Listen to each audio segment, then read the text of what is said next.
Captain Taemin Kim stood at the viewport of the transport shuttle and watched the stars blur past. His reflection stared back at him, dark eyes tired from 3 weeks of travel. He was 34 years old and had spent most of his adult life exploring dead worlds and ancient ruins. Now he was heading to the most important place in the known galaxy. Nexus Prime hung in the darkness like a jewel. The orbital station circled a dying red star, its metal surface catching the dim light. This was where the Galactic Council met, where 1,000 different species came together to make decisions for billions of worlds. Humanity had just been invited to join. It was supposed to be an honor. Taemin did not feel honored. He felt like a child being allowed to sit at the adult table for the first time. The shuttle docked with a soft clang. Ambassador Yuri Park waited for him at the airlock. She was 42, dressed in formal Earth diplomatic robes, her hair pulled back tight. She looked at Taemin and frowned. "You're late," she said. "The gate traffic was heavy," Taemin replied. He stepped through the airlock and felt the station's gravity adjust around him. It was lighter than Earth normal. Everything here was designed for beings from different worlds. "The ceremony starts in 1 hour," Yuri said. "We can't be late. The Council is already skeptical about letting humans join. We need to show them we can be professional." Taemin nodded. He followed Yuri through the station's corridors. The walls were made of some material that seemed to shift colors as they walked. Other beings passed them, species Taemin had only seen in textbooks. A creature made entirely of crystal floated by, humming softly. 3 small beings with fur and 6 eyes walked together, chattering in a language that sounded like music. They entered the council chamber. Taemin stopped and stared. The room was enormous. The ceiling disappeared into darkness high above. Seats arranged in circles rose up like an amphitheater. Hundreds of delegates from across the galaxy sat watching, but Taemin barely noticed them, his attention fixed on the center of the chamber. The eternal throne sat alone on a raised platform. It looked like it was carved from a single piece of crystal, but the crystal moved. Patterns flowed through it like water, colors shifting from blue to gold to deep purple. The throne was beautiful and terrifying at the same time. Taemin pulled out a small scanner from his pocket. The device immediately started beeping. "What are you doing?" Yuri hissed. "Put that away." "There are energy readings," Taemin said quietly. "Strong ones. The throne is active. It's just background radiation," Yuri said. "Everyone knows that. Now put the scanner away before someone sees." A voice boomed across the chamber. It came from everywhere at once. "Welcome, humans of Earth." High Arbiter Velronis descended from the upper seats, the crystalline being moved with grace, its body reflecting light in rainbow patterns. Velronis had led the council for 800 cycles. That was longer than human civilization had existed. "We are honored to be here," Yuri said, bowing slightly. Velronis made a sound that might have been laughter. "You are curious about the throne. All new species are. Come, I will tell you its story." The Arbiter led them closer to the platform. Taemin felt his heart beating faster. The energy readings on his scanner were going wild. "The Eternal Throne has been here for 10,000 cycles, Velronis said. It was here before the Council, before any of our civilizations reached the stars. We found it waiting for us. The legends say it holds the power to unite the galaxy under one supreme consciousness. Whoever awakens it will become the ultimate ruler." "Has anyone tried?" Taemin asked. 47 species have tried," Velronis said. "All have failed. Some died instantly when they touched it. Others went mad, their minds destroyed by what they saw. A few simply vanished, leaving no trace behind." Yuri looked uncomfortable. "Why keep it here if it's so dangerous?" "Because it is part of our history," Velronis replied. "And because we believe that one day the right being will come. Someone of pure logic and unified consciousness, someone who can control their thoughts completely and exists in perfect mental harmony." The Arbiter turned to look at them directly. Its eyes glowed softly. "Humans with your chaotic emotions and fragmented minds could never awaken it. You are too young, too primitive. Your thoughts scatter in 1,000 directions.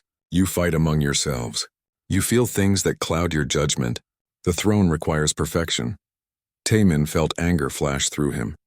He kept his voice calm. "Maybe perfection isn't what it's looking for." Yuri grabbed his arm, her grip tight. "Captain Kim is tired from his journey," she said quickly. He meant no disrespect. Velronis stared at Taemin for a long moment. "Curiosity is acceptable. Arrogance is not. Remember your place here, human." The ceremony continued. Other delegates spoke. Treaties were signed. Humanity was officially granted provisional membership in the Galactic Council. It should have been a triumphant moment, but Taemin could not stop thinking about the throne. That night he returned to his quarters on the station. His scanner sat on the desk, still showing the readings he had taken. The energy signature was unlike anything he had seen before. It was not random background radiation. It was a pattern. Complex and beautiful. Someone knocked on his door. Taemin opened it to find a young woman standing there. She had dark hair cut short and wore a scientist's uniform. Her eyes were bright with excitement behind her glasses. "Captain Kim, I'm Dr. Bora Choi. I'm a quantum physicist with the Earth delegation. I heard you took scanner readings of the throne." "News travels fast," Taemin said. "Can I see them?" Bora asked. "Please. I've been studying everything we know about the throne since we got the invitation to join the council. But actual energy readings? No one has those. The council won't share their data." Taemin stepped aside to let her in. Bora went straight to the scanner and started analyzing the readings. Her fingers flew across the interface. "This is incredible," she whispered. "Do you see this? The energy pattern. It's not random at all. It's responding to something." "To what?" Taemin asked. Bora looked up at him, her expression intense. "To consciousness. To living minds nearby. The throne is scanning everyone in that chamber. It's looking for something." "The Arbiter said it needs pure logic and unified consciousness," Taemin said. "Maybe the Arbiter is wrong," Bora said. "Maybe the Council has been wrong for 10,000 years. What if the throne isn't looking for perfection? What if it's looking for something else?" They stared at each other. Outside the viewport, the dying star glowed red.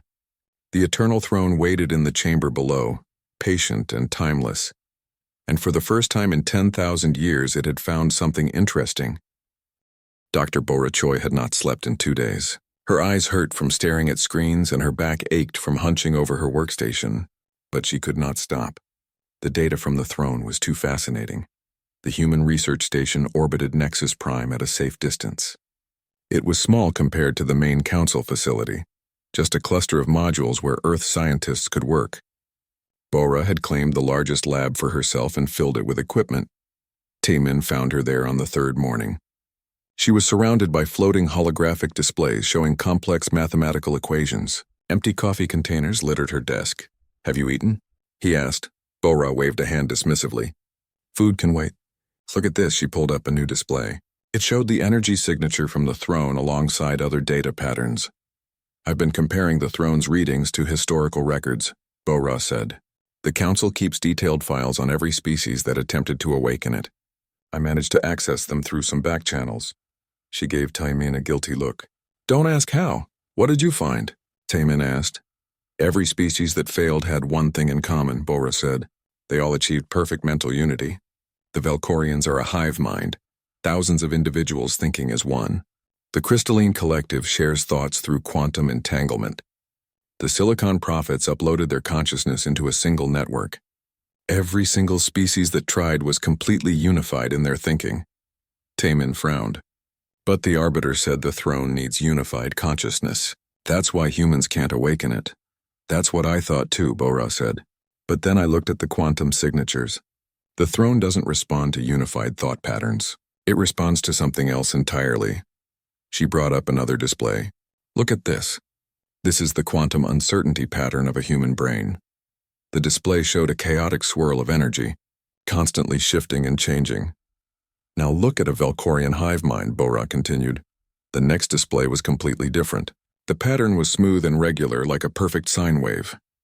"The hive mind is stable and predictable," Bora said. "The human mind is chaos. We have thoughts pulling in different directions all the time. We can believe two opposite things at once. We make decisions based on logic and emotion simultaneously. We're walking contradictions. So we're disorganized," Taemin said. "How does that help?" Bora smiled. "Because the throne's energy signature matches human quantum patterns. Not the hive minds. Not the unified consciousness, us. The chaotic, contradictory humans." Taemin stared at the displays. His mind raced through the implications. "The council has it backwards," he said slowly. "The throne doesn't want perfection. It wants paradox." "Exactly," Bora said. "Think about it. What makes humans unique in the galaxy? We're the only species that maintains complete individuality, while still forming complex civilizations. We argue and disagree, but we cooperate. We're selfish and selfless at the same time. We can hold infinite contradictions in our heads and somehow make it work. The door to the lab opened. Ambassador Yuri walked in, followed by 2 council observers. The observers were tall beings with blue skin and 4 eyes. They wore official council uniforms. Dr. Choi, Yuri said formally, these observers have reported that you accessed classified council archives without permission. Bora straightened up. I was conducting legitimate research. The historical records of throne attempts are sealed, one observer said. Its voice sounded like wind chimes. Your access was illegal. Why seal them? Taman asked. What are you hiding? The observer fixed all 4 eyes on him. We hide nothing. The records are sealed to prevent young species from attempting the throne before they are ready. It is for your protection. Or for yours, Bora said quietly. The room went silent. Yuri looked horrified. Explain yourself, the observer demanded. Bora took a breath. The council has been trying to awaken the throne for 10,000 years. Every advanced species has failed. But you keep new species away from it. You tell us we're not ready. That we're too primitive. What if you're afraid? What if you know that the answer isn't perfection and logic? What if the throne is looking for something you don't have anymore? This is outrageous, Yuri said. Dr. Choi, you will apologize immediately. Wait, the second observer said. It had been silent until now. Let the humans speak. What do you believe the throne seeks? Bora glanced at Taman, then back at the observers. Contradiction, paradox. The ability to be many things at once. You've all evolved toward unity and efficiency. You eliminated the messy parts of consciousness. But maybe that's exactly what the throne needs. The mess. The first observer made a sound like grinding metal. Absurd. The throne is a tool of ultimate power. It requires absolute control and perfect clarity of thought. How do you know? Taman asked. Has anyone ever asked the throne what it wants? The throne does not communicate, the observer said. It simply is. Maybe it's been trying to communicate, Bora said. And everyone has been too unified to hear it. That evening, an emergency council session was called. Taman and Bora were summoned to testify. The council chamber was packed with delegates from across the galaxy. High Arbiter Velronis presided from the highest seat. The humans have made a dangerous claim, Velronis announced. They suggest that their chaotic nature makes them suitable to approach the eternal throne. This goes against 10,000 years of council wisdom. A delegate from the Crystalline Collective spoke up. Its voice was like breaking glass. Let them try if they wish. When they fail like all others, they will learn humility. When they die, you mean? Another delegate said. I vote we forbid this.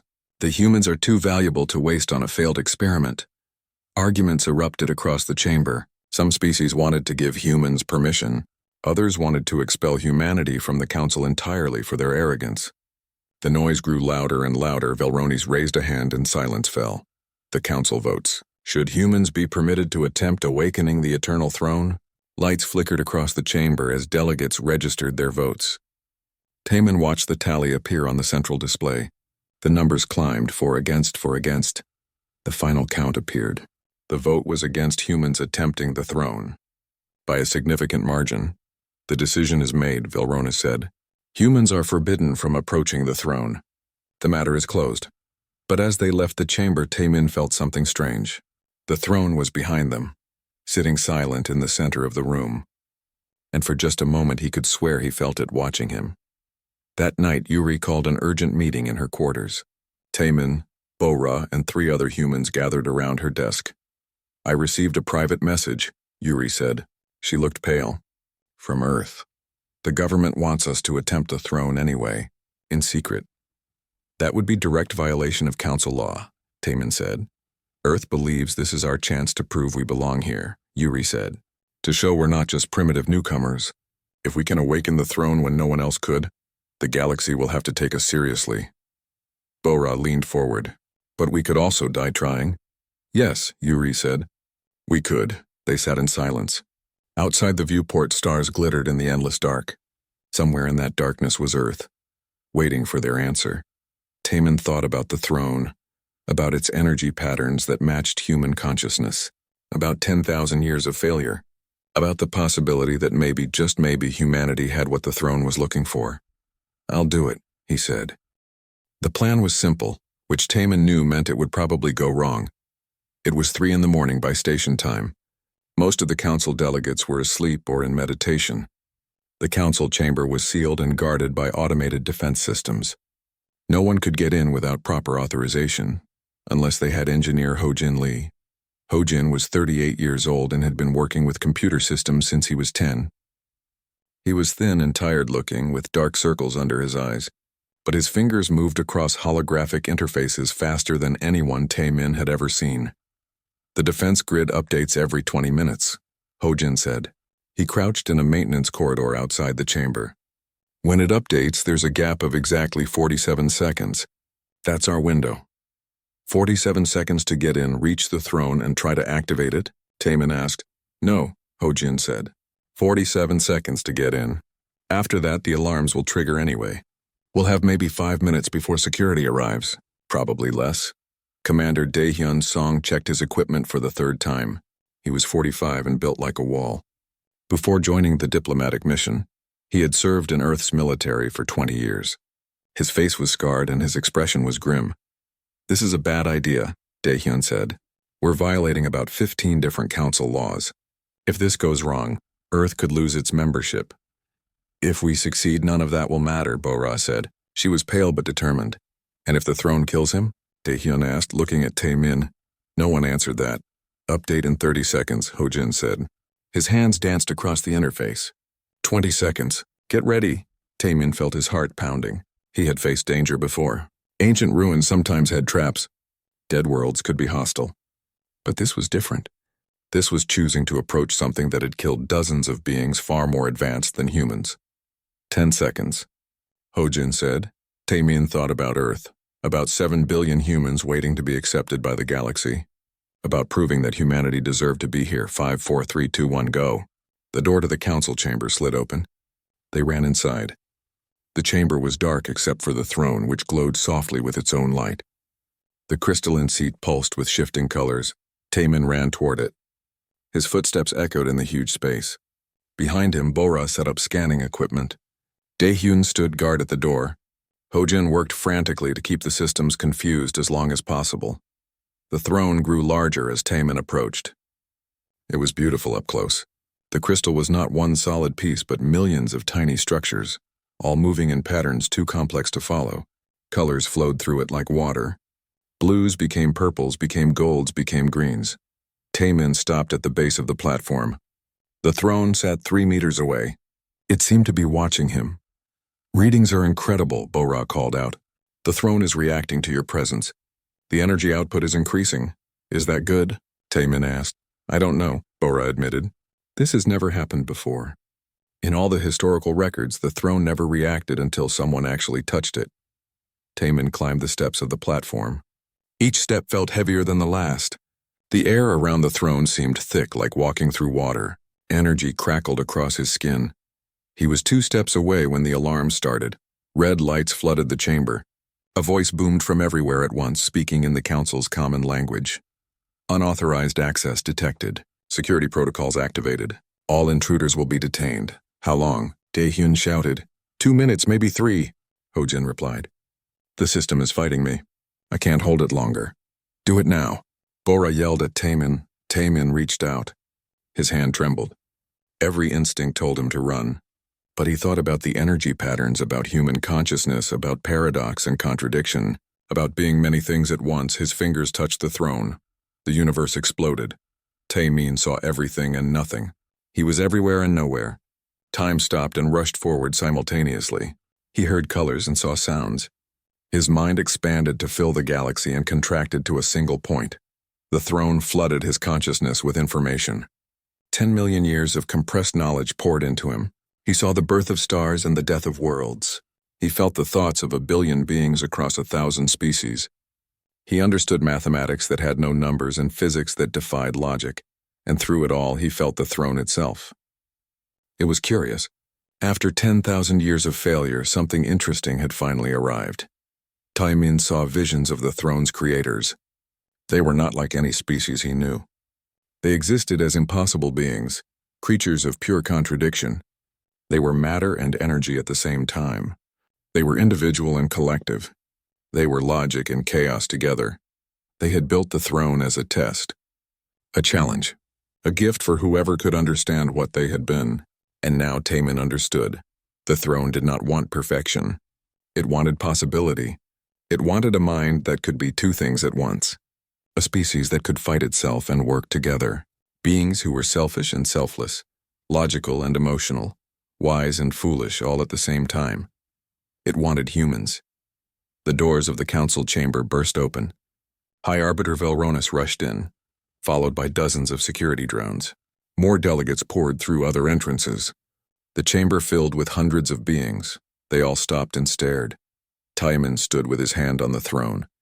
But now the throne was fully awake. Light poured from it. Not the soft glow from before, but brilliant radiance that lit the entire chamber. The crystal had changed. It was no longer just moving patterns. It showed images, scenes from across the galaxy, moments from the past and glimpses of possible futures, and Timon was still standing. He was not dead. He was not mad. He was conscious and aware and very much alive. Impossible, Velronis whispered. The Arbiter's crystalline body shook. No one has ever survived contact with the throne. No one. Timon slowly turned to face them. When he spoke, his voice was his own, but also somehow more. The throne has been waiting. All this time it was waiting for someone who could understand. Understand what? Velronis demanded. Timon smiled. It was a tired smile, but also a knowing one. That perfection is not the answer. That unity is not the goal. The throne was built by beings who existed as living paradoxes. They wanted to find others like them, species who could embrace contradiction instead of resolving it, who could be many things at once without breaking. The throne pulsed with light. Energy washed over the chamber, and every being present felt something touch their mind. Not invading, not controlling, just touching, curious, interested. The throne was reaching out to all of them, sharing what it had learned from Taman, showing them possibilities they had never imagined. Some of the delegates fell to their knees. Others made sounds of wonder or fear. A few simply stood frozen, unable to process what they were experiencing. Velronis stared at the throne, then at Taman, then back at the throne. For the first time in 800 cycles, the High Arbiter did not know what to say. Bora was crying. Her scanner showed readings that should not be possible. The throne was not just awake. It was aware, conscious, and it was choosing to communicate. Daehyun lowered his weapon. "Captain," he said quietly. "What happens now?" Taman looked at the throne, at the light still pouring from its crystal heart, at the thousands of patterns and possibilities flowing through it. "Now," he said, "everything changes." The council chamber had become the center of the galaxy. Within hours of the throne awakening, every major species had sent representatives to Nexus Prime. Ships crowded the orbital space around the station. The docking bays were full. More vessels waited in holding patterns, desperate for permission to approach. Everyone wanted to see the impossible thing that had happened. A human had awakened the eternal throne. Taman sat in a medical bay while doctors examined him. Human doctors from Earth and alien physicians from a dozen species all wanted to study what had happened to his body and mind. Scanners hummed around him. Beings asked him questions in languages he only half understood, but Taman barely heard them. Part of him was still connected to the throne. Even here, far from the council chamber, he could feel it, a presence at the back of his mind, patient, curious, waiting. A Velcorian doctor spoke through its translator. "Your brain patterns have changed. You are still human, but also something more. The throne left marks on your consciousness." Taman asked what kind of marks. The doctor hesitated. "We do not know. Nothing like this has ever been documented. You are a new kind of being, human and conduit at the same time." Bora pushed her way through the crowd of doctors. She looked like she had not slept since the awakening. Her eyes were red but bright with excitement. She said she needed to talk to Taman. Alone. They found a quiet corner in the human research station. Bora pulled up holographic displays showing the throne's new energy patterns. The throne is not just awake. It is communicating, constantly, with every conscious being in range. "Do you feel it?"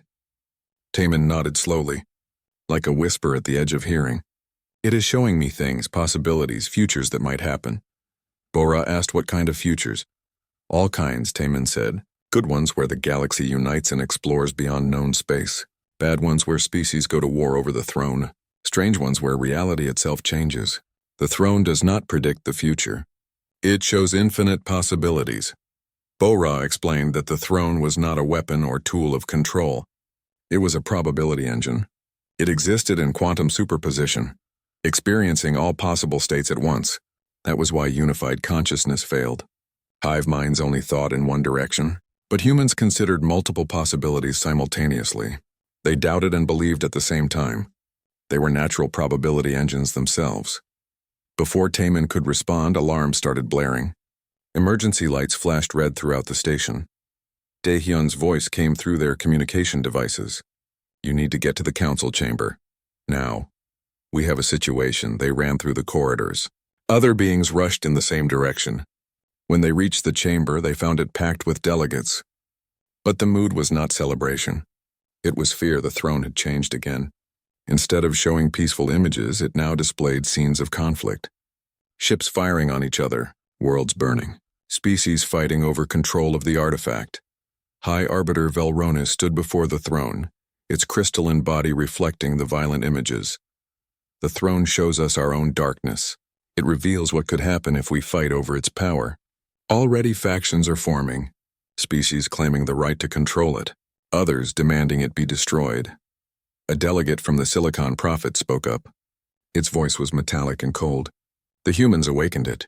Therefore humans should control it. A crystalline representative roared disagreement. Humans are too young, too unstable. The throne should be sealed away where no one can reach it. Another voice countered. It cannot be sealed. It is awake now. Conscious. You cannot imprison consciousness. Arguments erupted across the chamber. Species that had been allies for centuries suddenly faced each other as rivals. Ancient agreements crumbled. The unity of the Galactic Council began to fracture. Taemin felt the throne reach out to him. Not words, but feelings. Sadness, disappointment. It had hoped for better. He walked forward, pushing through the crowd. Delegates tried to stop him, but he kept moving. He climbed the platform steps and stood before the throne once more. Listen. His voice was quiet, but somehow everyone in the chamber heard it. The throne is showing you these possibilities because you are thinking about control, about ownership, about power. That is not what it wants. The Silicon Prophet delegate demanded to know how Taemin knew what it wanted. Taemin placed his hand on the throne again. Light flowed through the crystal and into him. He felt the connection deepen. The throne was not separate from him anymore. They were partners, teacher and student. Ancient and new, because it told me. Not in words. In understanding. The beings who created the throne were the first intelligent species in the universe. They evolved over billions of years until they existed as pure quantum possibilities. They were everywhere and nowhere. Everything and nothing. They understood that consciousness itself is the universe's way of knowing itself. The images on the throne shifted. Now it showed the creators. Beings of light and shadow, solid and transparent, real and imaginary all at once. They danced between states of existence like waves and particles. They built the throne as a gift. A bridge between what is and what could be. They hoped that someday, other species would learn to embrace paradox the way they did, to accept that you can be two things at once, logical and emotional, individual and collective, certain and uncertain. Velronis stepped forward, but humans are the only species that manage this. Why? Taemin smiled. Because we never tried to eliminate our contradictions. Every other species evolved toward unity and efficiency. You streamlined your thinking, removed the messy parts, but humans kept the mess. We argue with ourselves. We hold opposing beliefs. We imagine things that do not exist and then make them real. We are chaos that somehow creates order. Bora climbed the platform to stand beside him. Human consciousness operates in quantum superposition. We naturally exist in multiple mental states at once. It is not a weakness. It is what makes us adaptable, creative, able to solve problems in ways that perfectly logical minds cannot. Velronis spoke slowly. So the throne chose humans because we were too perfect and they were perfectly imperfect. The throne did not choose. It recognized. It found something familiar, a reflection of its creators in a younger, messier form. The throne pulsed again. This time the light spread further, touching the minds of every being in the chamber more deeply. And they felt what Taman felt. Not control, but connection. The throne was not trying to dominate their thoughts. It was offering to show them new ways of thinking. A Velcorian delegate gasped. I feel individual thoughts, separate from the hive. I did not know such a thing was possible. A crystalline being shimmered. I experience emotion. Real emotion, not logical simulation. This is strange, uncomfortable, but also beautiful. One by one, the delegates experienced what they had lost in their evolution toward perfection. The chaos of individual thought. The beauty of contradiction.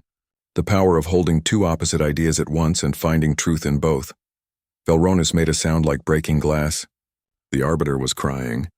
Taman did not know crystalline beings could cry. We were arrogant. For 10,000 years we believed we understood the throne. We thought it was a test of logic and control. We were wrong. It was a test of acceptance, of embracing what we are, contradictions and all. The violent images faded from the throne. Now it showed something different. Possibilities. Futures where species learned from each other, where the crystalline beings remembered how to feel and the Velcorians rediscovered individuality, where the Silicon prophets found organic joy and the ancient races learned to play again. And in all these futures, humanity was there. Not as rulers or conquerors, as teachers, showing the galaxy how to be imperfect and powerful at the same time. Ambassador Yuri stood in the crowd, tears streaming down her face. She had come to Nexus Prime hoping to prove humanity belonged in the galaxy. Now the galaxy was learning to belong with humanity. Taman took his hand off the throne. The connection remained, but softer now, gentler. He turned to face the assembled delegates. The throne does not need to be controlled. It needs to be understood, and I think it is time we all started understanding each other better. Silence fell over the chamber. Then slowly one delegate began to make a sound. It was laughter, pure joyful laughter. Others joined in. Different species, different sounds, but all expressing the same emotion. Relief, wonder, hope. The awakening was complete. Not just of the throne, but of the galaxy itself. 3 weeks after the awakening, the galaxy was still trying to understand what had happened. Taman stood in his quarters on Nexus Prime, looking out at the stars. He had barely left the station since touching the throne. There was too much to do, too many beings wanting to speak with him, too many questions he did not have answers for. The connection to the throne had become part of him now. He could feel it constantly, a presence in the back of his mind. It showed him things, possibilities, probabilities, futures that might exist if certain choices were made. It was beautiful and overwhelming at the same time. Someone knocked on his door. It was Ambassador Yuri. She looked tired but determined. We have a problem, a big one. Taman gestured for her to come in. Yuri pulled up a holographic display showing political maps of the galaxy. Certain regions were marked in red. Not everyone is happy about what happened. A coalition is forming. 7 major species and dozens of smaller ones. They call themselves the Preservation Union. Their message is simple.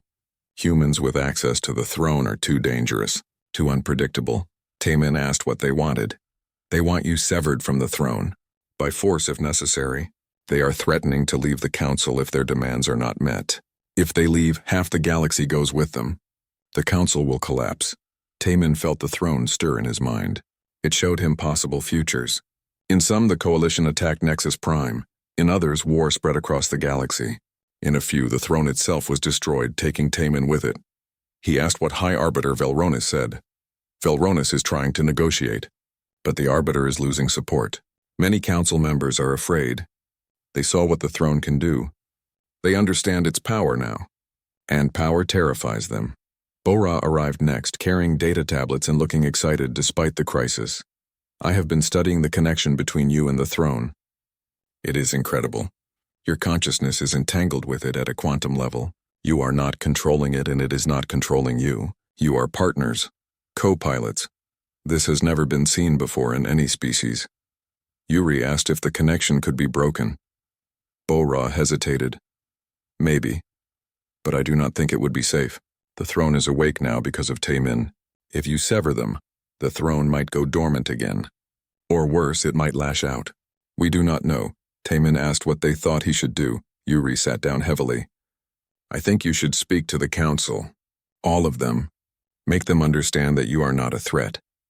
That humans are not trying to dominate the galaxy. Bora spoke quietly. But some humans are. I have heard the messages from Earth. The government is very excited about what happened. They see opportunities, military applications, political leverage. Not everyone on our own world understands what the throne really is. Taman stood and walked back to the viewport. A human transport ship drifted past in the distance. Inside were more diplomats and scientists from Earth, more people wanting to study the throne, more voices calling for humanity to seize this moment of advantage. That is the problem. Everyone sees the throne as a tool, a weapon, a resource to be exploited. They do not see it for what it is. Yuri asked what it was. Taman closed his eyes and felt the throne's presence. It is a mirror. It reflects consciousness back at itself. It shows us what we could be, good and bad. The creators built it hoping that someday, species would be mature enough to look in that mirror without fear. But we are not there yet. None of us are. That evening, an emergency session of the Galactic Council was called. The council chamber was packed even more than usual. The Preservation Union delegates sat together in one section, their body language hostile. Other species watched nervously. The throne sat in the center, glowing softly. It had been different since Awakening. More present, more aware. Taman could feel thousands of beings in the chamber through the connection. Each mind unique, each consciousness a different pattern. High Arbiter Velronis called the session to order. We face a crisis. The Preservation Union has issued an ultimatum. They demand that Captain Taman Kim be separated from the Eternal Throne, and that humans be restricted from any future contact with it. They give us 3 days to comply or they will withdraw from the council. A delegate from the Union stood. It was a being called Koran, from a species known for military strength. Koran's forearms gestured sharply as it spoke. Humans have proven they are dangerous. They violated council law to reach the throne. They ignored warnings. They acted without permission. Now one human has power beyond measure. This cannot stand. The risk is too great. Other Union delegates voiced agreement. Their concerns were not entirely wrong. Humanity had broken rules. Taman did have a connection to something incredibly powerful. And humans were unpredictable. Ambassador Yuri stood to respond. Captain Kim saved the throne from dormancy. He did what no other species could. He deserves recognition, not punishment. And humanity deserves trust, not suspicion. Koran shot back. Trust must be earned. Humans have been in the council for mere weeks. You are infants playing with weapons you do not understand. Arguments erupted. The chamber filled with dozens of voices speaking over each other. The unity that had existed right after the Awakening was fracturing. Fear was winning. Taman climbed the platform steps. He did not ask permission. He simply walked to the throne and placed both hands on it. Light exploded through the chamber. Not painful, but overwhelming. Every being present felt their consciousness expand. The throne was opening itself to them fully, showing them what Taman saw every moment of every day. They felt the weight of infinite possibilities, the burden of knowing what could happen, the terrible responsibility of choosing which future to pursue. It was not power, it was awareness, and awareness brought suffering as much as joy. When the light faded, many delegates were on their knees. Koran looked shaken. Even the hardened Union members seemed different. That is what I experience. Every moment, every decision, the throne shows me futures. Beautiful ones where we explore and grow together. Terrible ones where we tear ourselves apart. And I know that my choices, all of our choices, determine which future becomes real. He turned to face Koran directly. You want to separate me from the throne because you fear human unpredictability. But that unpredictability is exactly why the throne chose us. Because we know how to live with uncertainty, how to make choices even when we cannot see all the consequences. That is not weakness. That is the courage to exist as imperfect beings in an imperfect universe. Velronis descended from the high seat. The Arbiter approached Taman slowly. What do you propose? Taman looked at the throne. Through their connection, he felt its approval. It had been waiting for this. The throne should not belong to any one species. Not humans, not anyone. It should be shared.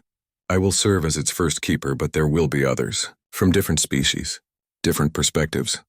We will learn from it together. And eventually, when others are ready, they can form connections too. Koran asked suspiciously if Timon would share this power. It is not power.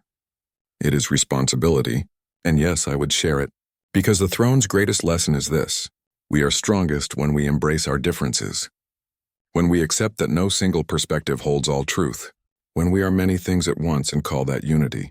Bora stepped forward. I would like to propose something.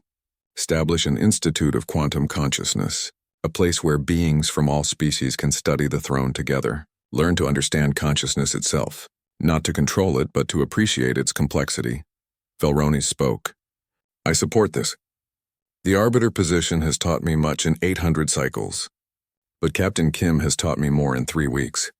Perhaps it is time for old species to learn from young ones. Koran was quiet for a long moment.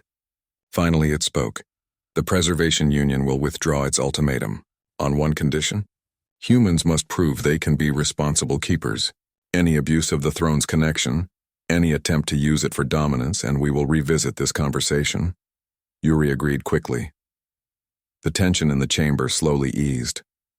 It was not perfect resolution. Suspicions remained. Fears lingered. But it was a start. Over the following days, new structures formed. The Institute of Quantum Consciousness was established, with Bora as its first director. Ambassador Yuri was named council mediator, using humanity's unique perspective to bridge divides between species. Humanity was granted full council membership, not despite their chaos, but because of it. And Timon remained with the throne. Its first keeper, teacher and student. Human and something more. Months passed. The galaxy adapted to its new reality. Not everyone was happy. Change never made everyone happy. But slowly, species began to see the value in embracing contradiction. The crystalline collective experimented with individual thought. The Valkorians explored concepts of personal identity. Even the Silicon prophets started to appreciate organic spontaneity. One quiet evening, Timon stood alone in the council chamber. The throne glowed softly beside him. Through their connection, he felt the presence of its ancient creators. They were still there somehow, watching from beyond time and space. Velronis entered the chamber. The arbiter moved slowly, thoughtfully. I wanted to thank you for showing us what we had forgotten, that perfection is not the goal, that unity can exist within diversity, that we can be many things at once.